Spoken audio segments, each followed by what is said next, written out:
Everyone, मैं तनिष्का मीणा एक बार फिर से आप सभी का ममता की पाठशाला में हार्दिक स्वागत करती हूँ। हमने हमारे लास्ट वीडियो में मैट्रिक्स के बारे में पढ़ा था कि मैट्रिक्स क्या होता है, मैट्रिक्स के types of matrix, order of matrix, equality of matrix, और हमने लगभग 3.1 कंप्लीट कर ली थी। उसके मैंने 2-3 क्वेश्चन भी सॉल्व करवा दिए थे। अब उसके आगे नेक्स्ट वीडियो करते हैं अपन, नेक्स्ट स्टार्ट करते हैं operation of matrix. Operation of matrix means आव्यूपर संक्रिया। आव्यूपर संक्रिया मतलब अपनी मूलभूत संक्रियाएं होती है, वो होती है 4। मैथ्स की मूलभूत संक्रियाएं होती है 4: जोड़ना, घटाना, गुणा करना और भाग देना। ये 4 हमारे गणित विषय की मूलभूत संक्रियाएं होती है। हम जब किसी भी एक्स को कुछ भी न्यू थ्योरम वगैरह लेके आते हैं, कुछ भी नया होता है, तो उसमें ये चारों संक्रियाएं लगा के चेक करते हैं कि ये संक्रियाएं उसमें लग रही है, उसमें सॉल्व आउट हो रही है या नहीं हो रही, और होगी उसमें सॉल्व आउट और कैसे होगी, कैसे अपन इसको सॉल्व आउट करें। ठीक है, तो उसी टाइप से मैट्रिक्स के भी लिए देखा गया। तो मैट्रिक्स के लिए योग संक्रिया, घटाव संक्रिया, गुणन संक्रिया, ये 3 संक्रियाएं इंपॉर्टेंट हैं। योग और घटाव संक्रिया हम पढ़ेंगे। सबसे ज्यादा इंपॉर्टेंट है गुणन संक्रिया। गुणन संक्रिया भी हम पढ़ेंगे, पहले हम योग संक्रिया पढ़ते हैं। योग संक्रिया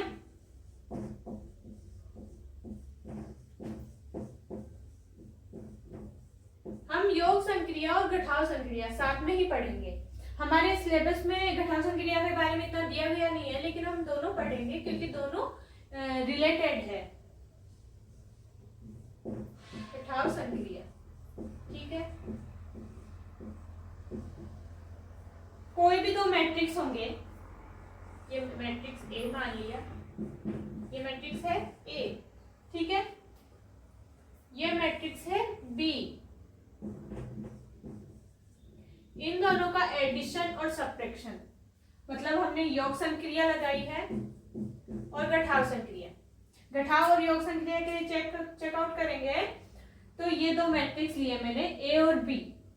अब इनका एडिशन और सब्ट्रैक्शन कब पॉसिबल होगा? जब इन दोनों का ऑर्डर m/n और इसका ऑर्डर भी होगा m/n, मींस इन दोनों का ऑर्डर जो होगा, ऑर्डर्स आर इक्वल। ठीक है, जब इन दोनों के ऑर्डर इक्वल होंगे, ये दोनों ऑर्डर इक्वल होंगे, कोई भी 2 मैट्रिक्स जिनमें हम योग संक्रिया या घटाव संक्रिया लगाएंगे, तो उनका जो एडिशन आएगा, उन जो मैट्रिक्स का ऑर्डर होगा, वो ऑर्डर दोनों मैट्रिक्स का इक्वल होगा, तभी उनका योग पॉसिबल होगा, उनका एडिशन और सब्ट्रैक्शन पॉसिबल होगा। ठीक है, अब अपन इसके लिए एग्जांपल देखते हैं। जैसे मान लीजिए ये वाला जो मैट्रिक्स है, इसका ऑर्डर 2/3 है, ठीक है। इस वाले मैट्रिक्स का ऑर्डर भी 2/3 है, ठीक है। तो ये जब दोनों 2/3 रहेंगे, तब ही ये पॉसिबल है कि इन दोनों मैट्रिक्स का एडिशन होगा और सब्ट्रैक्शन होगा। मतलब जो ए वाला मतलब number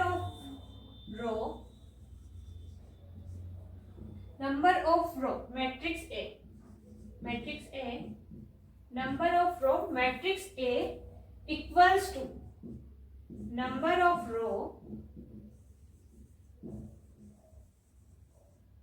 matrix B.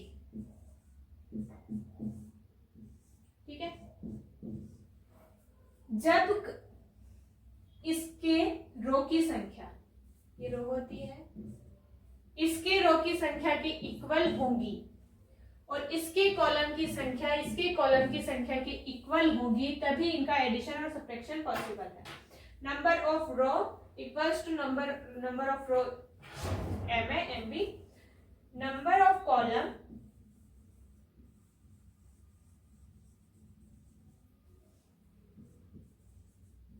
Matrix of A equals to number of column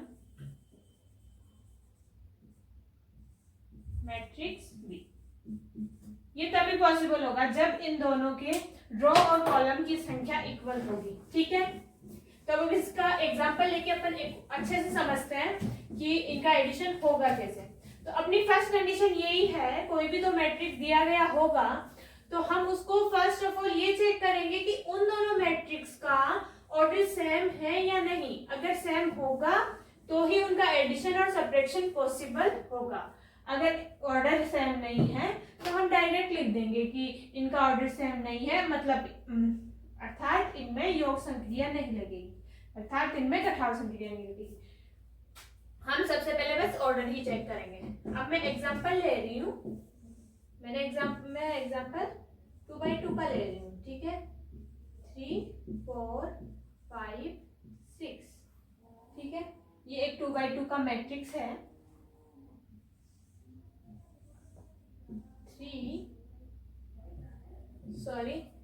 ये सेम हो जाएगा 4 9 8 6। ठीक है, ये दोनों मैट्रिक्स है, ये भी 2x2 का ये मैट्रिक्स। ठीक है, अब अपन चेक करते हैं ये इसका जो ऑर्डर है ये क्या है 2x2, और इस वाले मैट्रिक्स का ऑर्डर भी क्या है 2x2। These are equal.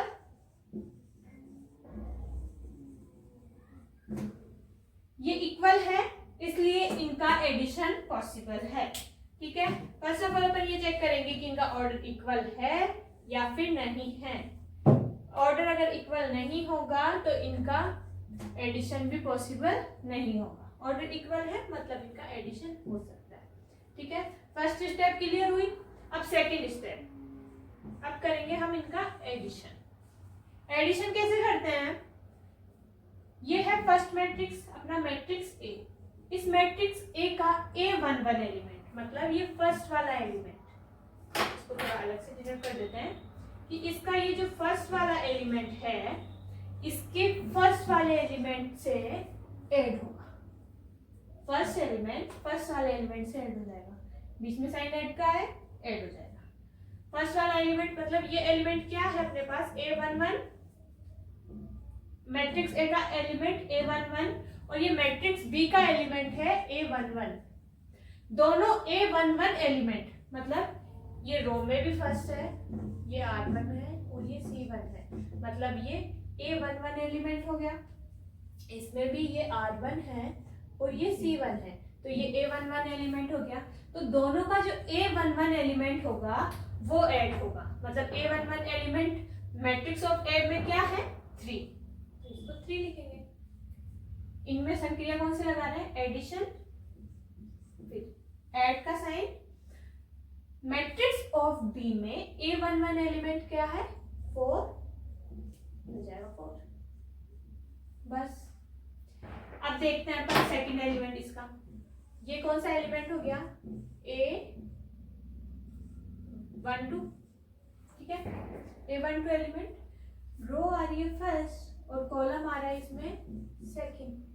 ठीक है, इस तो इसका A12 एलिमेंट यहां लिखेंगे अपन 4। इसका A12 एलिमेंट कौन सा होगा 9। ठीक है, रो फर्स्ट कॉलम सेकंड, ये 9 होगा। तो इसमें A12 एलिमेंट में ये 9 ऐड हो जाएगा। इसी टाइप से ये जो ए फर्स्ट मैट्रिक्स है इसका ये वाला जो एलिमेंट है वो इस वाले एलिमेंट से ऐड हो जाएगा, तो ये 5 + 8 और ऐसे ही सिमिलरली ये वाला एलिमेंट इस वाले एलिमेंट से ऐड हो जाएगा 6 + 6। इसका ऑर्डर वही रहेगा जो अपने पहले वाले मैट्रिक्स का है 2x2, क्योंकि एक तो अपने को ये बात ध्यान रखनी है जहां भी एडिशन होगा वहां पे हमारा जो ऑर्डर होगा वो सेम होगा। ठीक है, ऑर्डर और वो ही ऑर्डर अपना जो आंसर आएगा सॉल्यूशन आएगा उसमें होगा, मतलब अपने ऑर्डर चेंज ही नहीं होगा। एडिशन जब करेंगे अपन तो इसमें ऑर्डर चेंज नहीं होता है, ये ऑर्डर सेम ही चलता रहता है। ठीक है, अब अपन इनको ऐड करके लिखते हैं नेक्स्ट रो में। 3 + 4 कितना हुआ 7, 9 + 4 13, 5 + 8 13, 6 + 6 12, ये 2x2 का मैट्रिक्स मिला अपने को, जो मैट्रिक्स ए, ये मैट्रिक्स ए है, ये मैट्रिक्स बी है, जो मैट्रिक्स ए और बी के एडिशन से प्राप्त हुआ। मतलब मैट्रिक्स ए और बी है, उन दोनों में हमने जब योग संक्रिया लगाई तो उससे हमें एक नया मैट्रिक्स मिला, वो भी 2x2 का मिला, और इसका नाम दे देते हैं हम सी मैट्रिक्स। ठीक है। एडिशन संक्रिया में, एडिशन जो योग संक्रिया होती है उसमें जो हमारा ऑर्डर मिलता है वो हमें सेम ही मिलेगा। जो हमारे जो मैट्रिक्स स्टार्टिंग में लेंगे वही ऑर्डर का मैट्रिक्स हमें आंसर में मिलेगा। ठीक है, ये समझ में आया। अब हम एक सब्ट्रैक्शन का भी ले लेते हैं एग्जांपल। सब्ट्रैक्शन का अलग से टॉपिक इसलिए नहीं दिया गया है क्योंकि सब्ट्रैक्शन एकदम सेम होगा, और हमारा जो मैट्रिक्स होता है उसमें जो एलिमेंट्स होते हैं, जैसे ये मैट्रिक्स है, इसमें ये जो एलिमेंट है ये नेगेटिव हो सकते हैं, ये नेगेटिव हो सकता है, ये 6 नेगेटिव हो सकता है, ये 9 नेगेटिव हो सकता है, ये 2 नेगेटिव हो सकता है। इसलिए इसमें घटाव संक्रिया को ज्यादा नहीं दिया, इसलिए घटाव संक्रिया को हम अलग से सॉल्व नहीं करते। और जो एडिशन संक्रिया होती है ना, वहां पे बस माइनस का साइन लग जाता है अपने साथ। पॉजिटिव, चलो नेगेटिव में करवा लेते हैं, 2 साइन नेगेटिव 2 साइन पॉजिटिव। 4 6 8 5, इसमें भी 2 नेगेटिव ले लेते हैं। ठीक है, अब ये इनका घटाव संक्रिया लगा रही हूं मैं, ये इनका एग्जांपल। सेम वही प्रोसेस होगा, इसका ऑर्डर क्या है 2x2, इसका ऑर्डर 2x2। ठीक है, 2x2 का है, दोनों का ऑर्डर सेम है, दोनों में रो और कॉलम सेम है, रो की संख्या और कॉलम की संख्या सेम है, इसलिए ये इनका इनका सब्ट्रैक्शन पॉसिबल है। ठीक है, तो इनका सब्ट्रैक्शन करते हैं अपन। ये इसका फर्स्ट एलिमेंट है 2, इसको एज इट इज लिखेंगे 2। फिर इन दोनों में अपन संक्रिया लगाए घटाव संक्रिया, तो ये घटाव का चिन्ह माइनस। फिर उसके बाद में ये जो मैट्रिक्स बी है, ये मैट्रिक्स बी है, इसका फर्स्ट एलिमेंट क्या है -4, तो इसे लिखेंगे -4। ठीक है, अब इसका सेकंड एलिमेंट -3 -6, अब इसका फर्स्ट एलिमेंट -6 -8 9 -5। ठीक है, ये अपने पास मैट्रिक्स बन गया एक। अब इसको आगे सॉल्व करेंगे, ये भी 2x2 का मैट्रिक्स हो गया क्योंकि इसमें 4 एलिमेंट ही है, 2 रो है 2 कॉलम है, इसलिए 2x2 का मैट्रिक्स। माइनस माइनस प्लस हो गया और ये 6 हो गया। ठीक है, ये दोनों हो गया माइनस का 9, ये हो गया माइनस का 14, ये हो गया प्लस का 14। ठीक है, ये मैट्रिक्स भी अपने पास 2x2 का मिला। इस जैसे योग संक्रिया में था, जो मैट्रिक्स जिस ऑर्डर का मैट्रिक्स लेंगे आंसर में भी उसी ऑर्डर का मैट्रिक्स मिलेगा, सेम वही प्रोसेस है। एडिशन और सब्ट्रैक्शन में सेम प्रोसेस होगा। अब हम इसके बाद में ये देखेंगे कि ये एडिशन और जो सब्ट्रैक्शन संक्रियाएं हैं, मतलब योग और घटाव संक्रिया जो हैं, वो किन किन गुणधर्मों का पालन करती है। मैं इसका एक और एग्जांपल करवाऊं, एक थोड़ा बड़ा एग्जांपल करवा देती हूँ ताकि आपको अच्छे से समझ में आ जाए।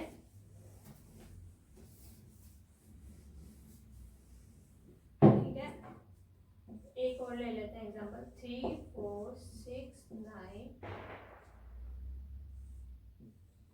8 -21। ठीक है, इसका ऐड करना है अपने को।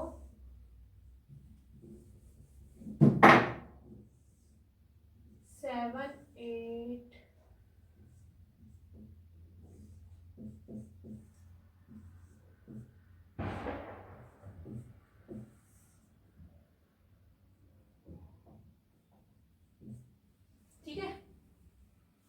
ये है एग्जांपल। इस मैट्रिक्स का ऑर्डर क्या है, इसमें रो कितनी है 1 2 3, कॉलम कितने हैं 1 2, तो ये ऑर्डर क्या हुआ इसका 3/2। एज इट इज रो कितनी है 1 2 3 और कॉलम कितने हैं 1 और 2, तो इसका ऑर्डर भी क्या हुआ 3/2। दोनों का ऑर्डर सेम है 3/2 3/2, तो इनका एडिशन पॉसिबल है। ठीक है, हम एडिशन करेंगे इनका। एडिशन में क्या था, फर्स्ट डिजिट फर्स्ट के साथ, सेकंड डिजिट सेकंड के साथ, फिर फर्स्ट के साथ, सेकंड। मतलब ये मैट्रिक्स ए जो होगा वो मैट्रिक्स बी के संगत अवयवों के साथ जुड़ता जाएगा। योग संक्रिया में क्या होगा, मैट्रिक्स ए, ये मैट्रिक्स ए है, ये मैट्रिक्स बी है, इन दोनों के जो संगत अवयव होंगे, संगत अवयव का मतलब इसका ये वाला एलिमेंट इसके फर्स्ट जो एलिमेंट होगा वो इसका सेकंड वाला एलिमेंट इसका जो जस्ट सेकंड एलिमेंट होगा उससे, मतलब इनके संगत अवयवों से जुड़ता जाएगा, वही होगी योग संक्रिया। तो 3 + 17, ऐसे ही 4 + -8, 6 + 6 9 + -12, -8 + 3 -21 +-11। ठीक है, ये भी अपने पास 3/2 ऑर्डर का ही आया। अब इसको थोड़ा सॉल्व करते हैं। 17 और 3 20, प्लस माइनस माइनस हो गया, और 4 - 8 -4, 6 + 6 12, 9 प्लस माइनस माइनस हो गया, और 9 - 12 -3, -8 + 3 -5, -21 प्लस माइनस माइनस हो गया 11, तो ये माइनस में हो जाएगा और दोनों प्लस हो जाएंगे, 32 हो जाएगा ये। ठीक है, तो ये जो अपने पास मैट्रिक्स मिला ये इसका एडिशन है, ये इसका आंसर है, और इसका ऑर्डर भी होगा 3/2। ठीक है, तो आई थिंक मेरे हिसाब से आप लोगों को एडिशन और सब्ट्रैक्शन में कोई प्रॉब्लम नहीं होगी, क्योंकि मैंने 3 एग्जाम्पल करवा दिए हैं, दोनों के सेम ही है। अब हम इनके गुणधर्म देख लेते हैं कि इनमें इनके गुणधर्म मतलब ये कौन कौन सी प्रॉपर्टीज को फॉलो करते हैं। एडिशन और जो सब्ट्रैक्शन संक्रियाएं होती हैं वो किन किन गुणधर्मों का पालन करती हैं। ठीक है, तो अपने पहला गुणधर्म कौन सा है, क्रम विनिमय।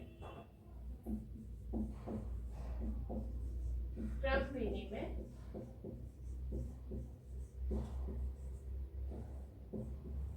नियम। ठीक है, क्रम विनिमय नियम क्या कहता है कि कोई भी ए है उसमें बी को जोड़ा जाए, ए में बी को जोड़ा जाए, वो इक्वल होता है बी में अगर ए को जोड़ दिया जाए। मतलब इनका क्रम परिवर्तन करने पर, क्रम को चेंज करने, क्रम विनिमय मतलब क्रम एक्सचेंज करने पर इनके इस संक्रिया पर कोई भी मतलब मूलभूत संक्रियाओं में किसी भी संक्रिया पर कोई फर्क ना पड़े, तो इस नियम को कहते हैं क्रम विनिमय नियम। मतलब a + b, पहले हमने क्या किया, पहले a लिया फिर b प्लस किया, फिर हम क्या कर रहे हैं नेक्स्ट में b पहले रख रहे हैं और a को बाद में रख रहे हैं, और ये दोनों जो होंगे वो अगर इक्वल होते हैं तो ये क्रम विनिमय नियम का पालन। तो हम अब मैट्रिक्स के लिए चेक करेंगे कि मैट्रिक्स क्रम विनिमय नियम का पालन करता है या नहीं। ठीक है, तो हम एक एग्जांपल के थ्रू करते हैं चेक, फिर आप खुद ही बताएंगे कि मैट्रिक्स क्रम विनिमय नियम का पालन करता है या नहीं। तो हमने a माना 3 2 1 6 और b माना 6 3 9 8। मैं छोटा सा एग्जांपल के सहायता समझा रही हूँ, आप बड़ा लेके जाए तो भी आपके पास आंसर वही आएगा, छोटा लेंगे तो भी वही आएगा। ये मैंने b मान लिया। ठीक है, इन दोनों का ऐड कर रहे हैं अपन a + b। ठीक है, a + b में क्या होगा 3 2 1 6 + 6 3 9 8। ओके, इन दोनों को ऐड करेंगे इन दोनों को ऐड करेंगे तो क्या आएगा अपने पास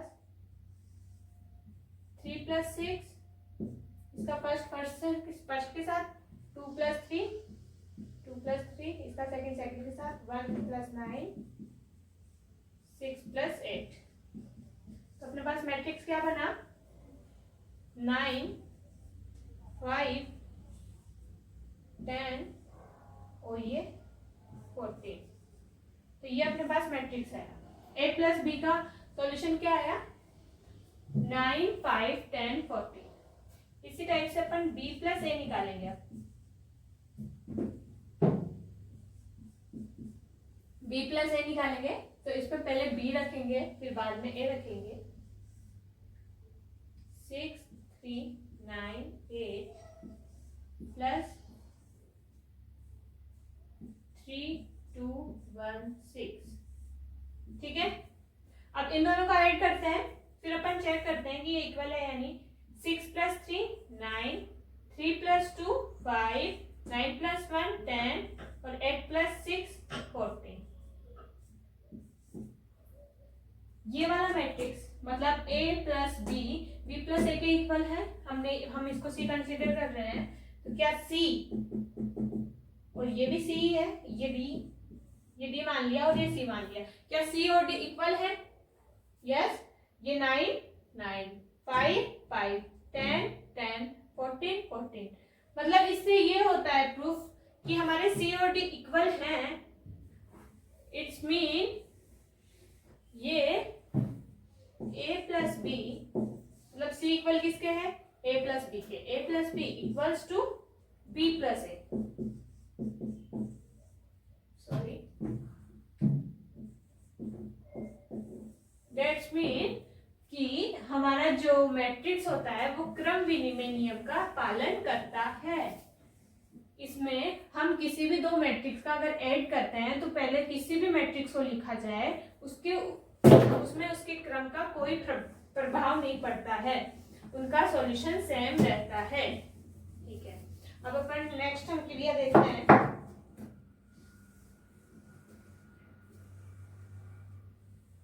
क्रम विनिमय हो गई साहचर्य।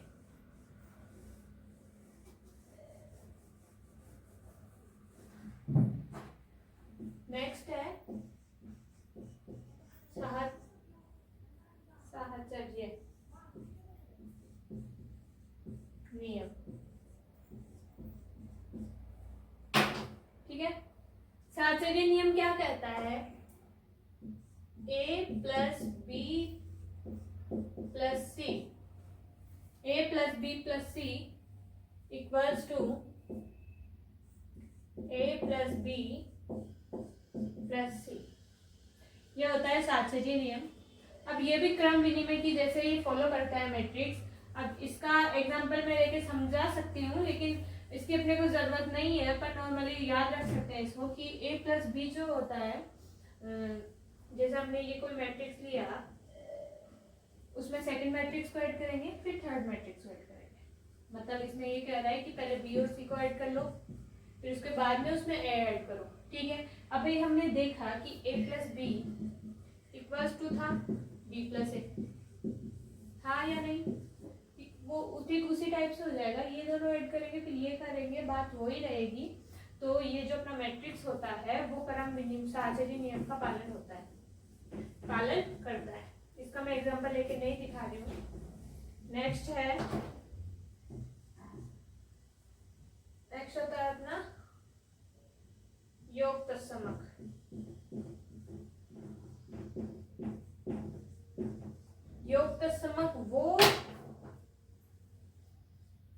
योग तत्समक मैट्रिक्स के लिए योग तत्समक क्या होगा?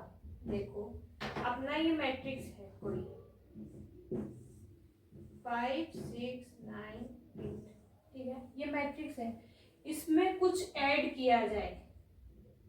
योग तत्समक का मतलब अगर इसमें कुछ ऐड किया जाए फिर भी जो इसका सॉल्यूशन हो वो 5 6 9 8 ही बना रहे तो ये होगा इसका योग तत्समक। तो ये वाला जो मैट्रिक्स है ये वाला मैट्रिक्स कहलाएगा इस मैट्रिक्स का योग तत्समक।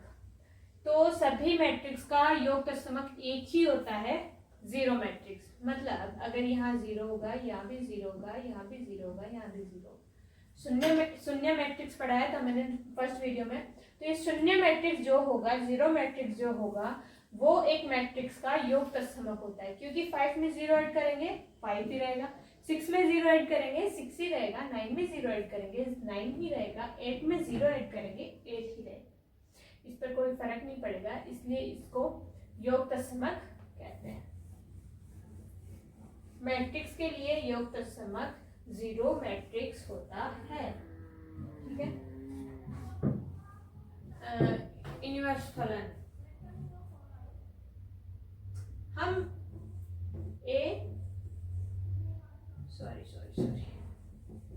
हम ए में कोई मैट्रिक्स है अपना ए, ठीक है। इसमें हम क्या ऐड करें कि ये शून्य मैट्रिक्स के इक्वल हो जाए, मतलब इसका एडिशन कंप्लीट जीरो हो जाए। तो 2 4 6 9 है, इसमें क्या ऐड करेगी ये जीरो हो जाए। ये इनवर्स फलन होता है, इनवर्स मैट्रिक्स। मतलब इनवर्स मैट्रिक्स क्या होगा इसका, इनवर्स प्रतिलोम, सॉरी इनवर्स नहीं, प्रतिलोम फलन, प्रतिलोम मैट्रिक्स। तो इसमें अगर -2 -4 -6 -9 ये एलिमेंट्स होंगे, तो इनका जब एडिशन करेंगे अपन, तो ये क्या होगा, 2 - 2 4 - 4 6 - 6 9 - 9 इक्वल्स टू 0 0 0 0। तो ये जीरो होगा। तो किसी भी, ये ए है, ये ए, ये -a या ए इनवर्स बोल सकते हैं इसको, ठीक है। तो ये वो होता है प्रतिलोम फलन होता है, प्रतिलोम मैट्रिक्स। किसी भी मैट्रिक्स का अगर उसके उसी मैट्रिक्स के माइनस के चिन्ह के साथ उसको ऐड किया जाए, तो उनका जो एडिशन होता है वो शून्य प्राप्त होता है, तो उसे प्रतिलोम फलन कहते हैं। ये हुए अपने योग और घटाव संक्रिया के गुणधर्म और संक्रिया। अब हम पढ़ते हैं गुणन संक्रिया, ये इंपॉर्टेंट संक्रिया है, ठीक है। गुणन संक्रिया,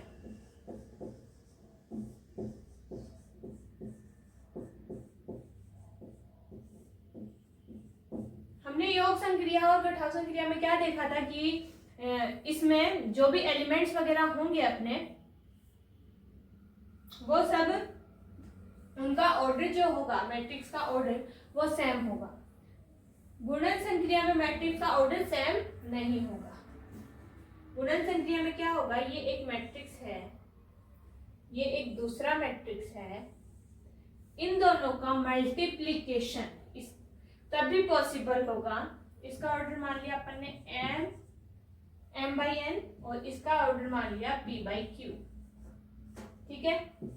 तो इसका वो मल्टीप्लीकेशन तभी पॉसिबल होगा जब n = p होगा।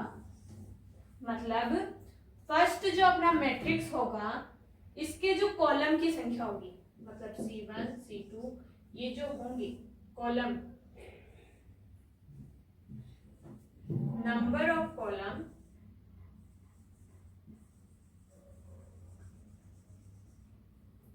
number of column matrix A, number of column matrix A equals to number of row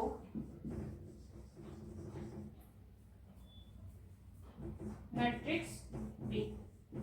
मतलब ये है इसका कि जो मैट्रिक्स ए के कॉलम होंगे ना जितने, उतने ही मैट्रिक्स बी में रो होनी चाहिए। ये जरूरी नहीं है कि इनका कंप्लीट ऑर्डर इक्वल हो, कंप्लीट ऑर्डर इक्वल होगा तब भी मल्टीप्लिकेशन पॉसिबल है, लेकिन अपने पास सफिशिएंट इतना होना चाहिए कि इसके रो और इसके कॉलम की संख्या इक्वल होगी।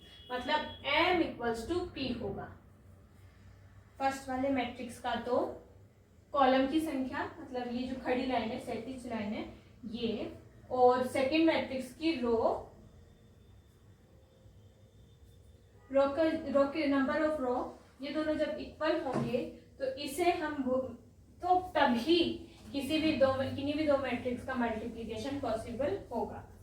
और जो अपने पास मैट्रिक्स मिलेगा, सॉल्यूशन के बाद जो मैट्रिक्स मिलेगा उसका ऑर्डर क्या होगा, ये m और ये q, मतलब m बाई q उस मैट्रिक्स का ऑर्डर होगा। जो अपने पास सॉल्यूशन में मिलेगा तो उसका जो ऑर्डर होगा वो मिलेगा अपने पास m by Q.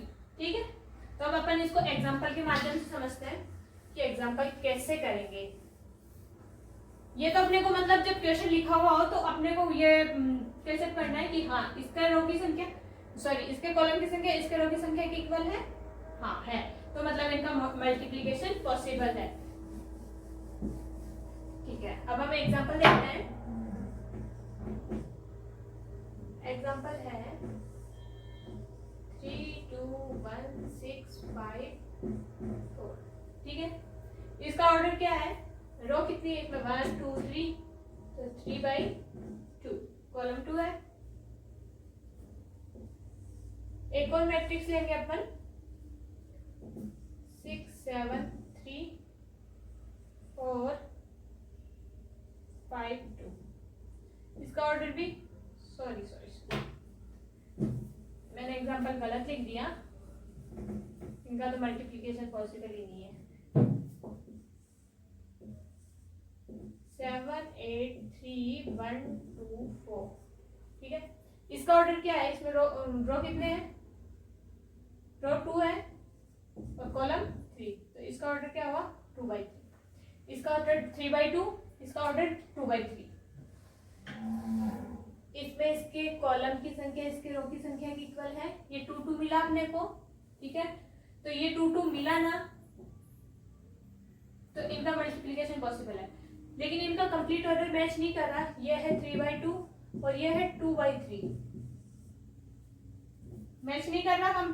Complete match करेगा तो भी मल्टीप्लाई पॉसिबल है, लेकिन अगर नहीं करता तो भी पॉसिबल है। बस ये इसका लास्ट एलिमेंट इसका लास्ट वाला वर्ड और इसका फर्स्ट वाला वर्ड अपने दोनों को इक्वल होना चाहिए। अब देखते हैं अपन इनका मल्टीप्लाई करेंगे कैसे। ये जो अपने पास फर्स्ट रो है इसकी R1 जो है इसका R1, इसका जो C1 है, ये C1 है, ये R1 है, इसके एलिमेंट से मल्टीप्लाई होके ऐड होगा। कैसे होगा मल्टीप्लाई, इसका ये फर्स्ट एलिमेंट है, इसके फर्स्ट एलिमेंट से मल्टीप्लाई होगा 3 मल्टीप्लाई 7। ठीक है, उसके बाद 8 का साइन लगा। ठीक है, इसका जो सेकंड एलिमेंट है इसके सेकंड एलिमेंट से मल्टीप्लाई, मतलब अपने को यूं चलना है। फर्स्ट ए मैट्रिक्स में तो यूं चलना है, सेकंड में यूं चलना है। ठीक है, इसमें 2 मल्टीप्लाई 1। ओके, ये अपने पास फर्स्ट एलिमेंट आ गया। सेकंड एलिमेंट क्या होगा, ये रो यूं ही रहेगी। अब ये वाली C2 के साथ करेंगे ऐसा ही, 3 मल्टीप्लाई 8 प्लस 2 मल्टीप्लाई 2। अब यही C3 के साथ करेंगे, 3 मल्टीप्लाई 3 प्लस 2 मल्टीप्लाई 4। ठीक है, मतलब जो R1 होगा उसको C1 से मल्टीप्लाई करके ऐड करेंगे, C2 से मल्टीप्लाई करके ऐड करेंगे और C3 से मल्टीप्लाई करके ऐड करेंगे। इसी टाइप से R2 लेंगे। अब R2 लेंगे तो 1 multiply 7, 6 multiply 1, 1 multiply 8, 6 multiply 2, 1 multiply 3, 6 multiply 4। इसी टाइप से R3 का होगा 5 multiply 7 plus 4 multiply 1, 5 multiply 8 plus 4 multiply 2, 5 multiply 3 plus 4 multiply 4।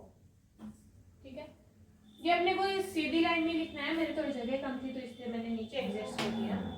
अब इसके बाद नेक्स्ट क्या होगा, इन दोनों को मल्टीप्लाई करेंगे, 7 3 21, plus 2,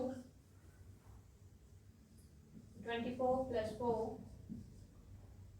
9 plus 8, 7 plus 6, 8 plus 12, 6 plus 24, 7 है ये 1 है 1, सॉरी 7 है, हाँ 35 प्लस 4, 40 प्लस 8, 15 प्लस 16।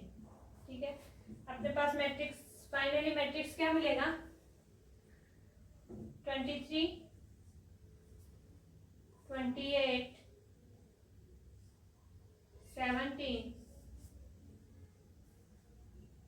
13, 20, 30, 39, 48, 31। ठीक है, ये जो मैट्रिक्स है ये अपना फाइनल आंसर होगा। इसका ऑर्डर क्या होगा? इसमें रो कितनी है? 1 2 3 और कॉलम कितने हैं? 3। मैंने क्या कहा था, इनका जो ऑर्डर होगा, जो बाद में बच जाएंगे, वो ही अपने आंसर वाले मैट्रिक्स का ऑर्डर होगा। तो इसमें क्या था? 3 और इसमें क्या था? 3। तो ये ऑर्डर क्या बनाएगा? 3/3। इसका आंसर भी में भी ऑर्डर क्या है? 3/3। तो ये हो गई अपनी गुणन संक्रिया। ठीक है, इसी टाइप से इसके और एग्जांपल कीजिएगा। आपको अगर आपको डाउट हो किसी एग्जांपल में तो मुझे पूछिएगा। ये थी अपनी गुणन संक्रिया। गुणन संक्रिया भी, गुणन संक्रिया का एक और एग्जांपल, अगर मेरे हिसाब से काफी लंबी हो गई क्लास। ठीक है, अब आज की क्लास हम यहीं तक लेंगे। अब नेक्स्ट क्लास में आगे हम देखेंगे गुणन संक्रिया के बाद में अपना ट्रांसपोज ऑफ मैट्रिक्स और इनवर्स मैट्रिक्स और सममित और प्रतिसम्मित मैट्रिक्स। तो ये सब हम नेक्स्ट क्लास में देखेंगे। इस क्लास तक का साथ अपना ये तक था। Thank you so much. Thank you for watching.